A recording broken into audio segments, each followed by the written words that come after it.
And now, it's time for DJ Raqi's Secret Files.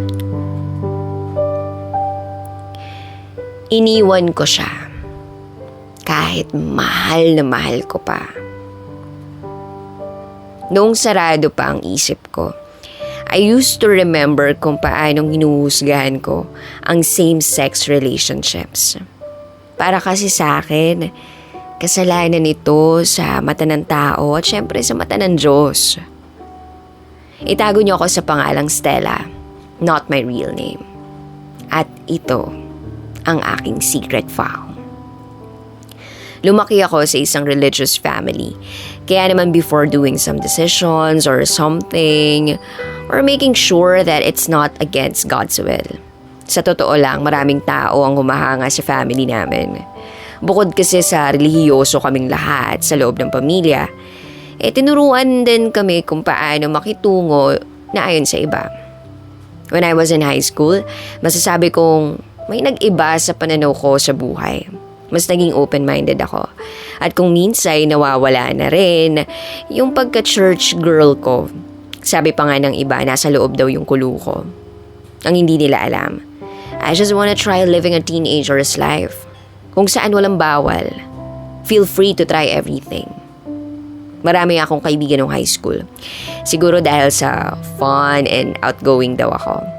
Karamihan sa mga nakakasalamuha ko ay gays o di kaya lesbians and bisexuals. Dahil dito, nagbago yung pananaw ko. I realized that they don't deserve such hates kasi hindi naman nila ginusto na maging ganun sila. Then I met someone. Itago natin siya sa pangalang Ivy. Siya ang pumukaw sa atensyon ko nang merong maganap na competition sa school namin. She stole my attention nung nakita ko siyang nagigitara habang nagpe-perform yung mga classmate niya. She's my batchmate actually, section 3 to be exact. Simple lang siya, pero ang lakas ng dating. And hindi ako usually sanay na maka-encounter ng girl na ganun. So I concluded she's bisexual, same as my friends. Fast forward, hindi ko inakalang magiging kaibigan ko si Ivy. At nalaman ko na her friends are also my buddies. Kaya naman mas lalo kami nagkasundo. Ang sarap niyang kasama. Hindi siya maarte at game siya sa lahat ng bagay. Very close din siya sa mga kapatid niya. Kaya naman hindi ko mapigilang matuwa sa kanya. She's the one na napagsabihan ko or napagsasabihan ko ng mga problem ko. Every time na napapansin niyang wala ako sa mood, nakakatuwa nga kasi hindi naman kami ganun katagal na magkakilala. Almost months pa nga lang yun or wala pang 1 year pero kilala niya na ako. Masasabi ko talagang ideal friend ko si Ivy. Lalo na yung way ng pagtrato niya sa akin. Minsan nga tinutokso kami ng mga kaibigan namin pero hindi ko naman pinapansin kasi alam ko na babae ako at hanggang magkaibigan lang kami. At yun yung pagkakamali ko. Time flies at hindi ko na mamalayang nahuhulog na pala ang loob ko kay Ivy. At first dinedenay ko pa kasi syempre wala naman akong alam sa feeling na nagkaka-crush dahil nga sa hindi ko rin naman gusto. But my friends notice it. Kaya pala pilit nila akong tinatanong kung anong real score sa amin ni Ivy. Nakakakaba na nakakatuwa. Alam niyo yung pakiramdam na yun. Hindi ko alam, siguro kinakabahan ako kasi baka malaman ng parents ko yung gender preference ko. But at the same time natutuwa kasi nalaman ko yung tunay na ako. Mas lalong lumalim yung connection namin ni Ivy. And finally, naging mag-MU kami. Nung una, pinipilit namin maging low-key para hindi mahalata ng iba. Tanging mga malalapit na kaibigan lang namin ang nakakaalam ng tungkol sa amin ni Ivy. Pinaghalong saya at lungkot ang nararamdaman ko. Ganun pala yung feeling ng in love, no? Para kang nakalutang sa ulap. At tanging kayong dalawa lang yung nagkikita ron. Kaya naman, noong una, hindi ko pinagsisisihan yung pagmamahal ko kay Ivy. Siguro kasi with her, I feel nothing but happiness. Ideal woman si Ivy. Sobrang bait niya at ma-effort to the point na hindi pa siya nanliligaw pero gusto ko na siyang sagutin.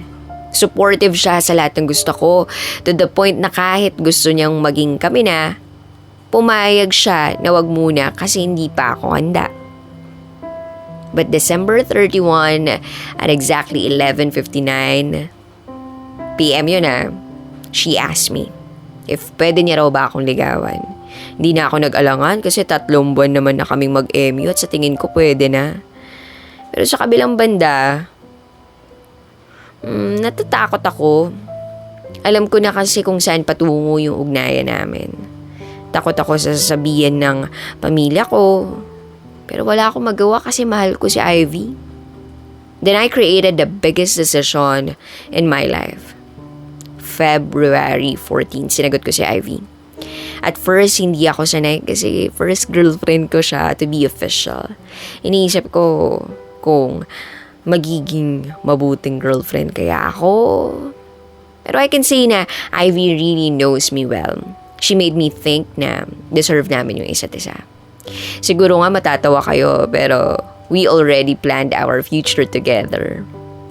Kung gaano kalaking bahay, kotse, at syempre mga anak. Ang advance namin mag-isip, no? Wala I already know that she's the one. Fast forward ulit. One time nag-church kami kasama yung buong family namin. Sa inaba-haba ng sinabi ni Pastor, isa lang yung tumagos sa isip ko. God's will is greater than our will.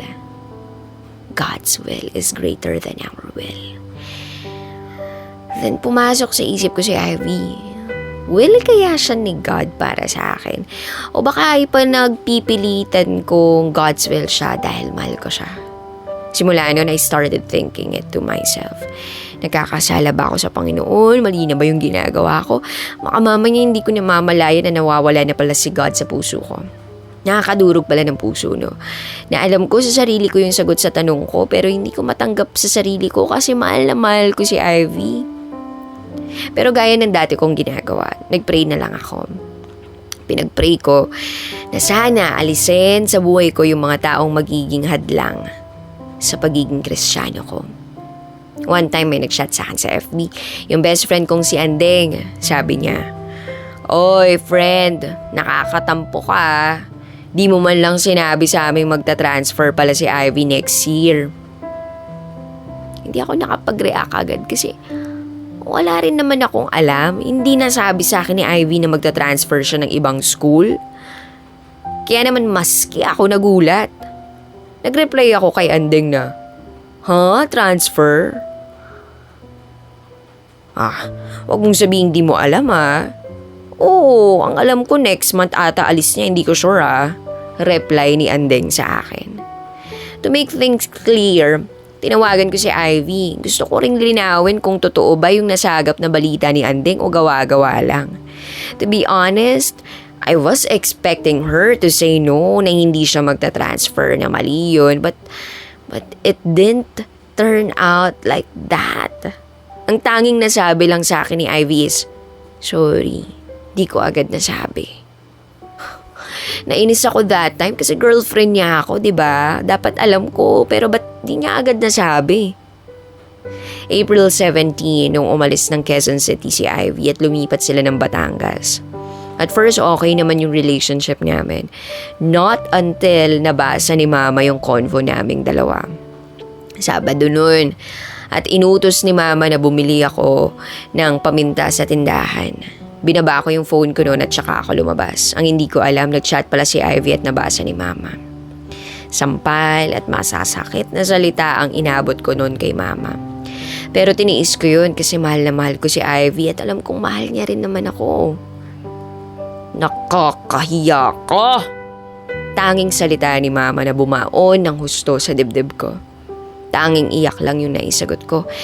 Kasi kahit ako alam kong mali Ito na siguro yung araw na kinatatakutan ko.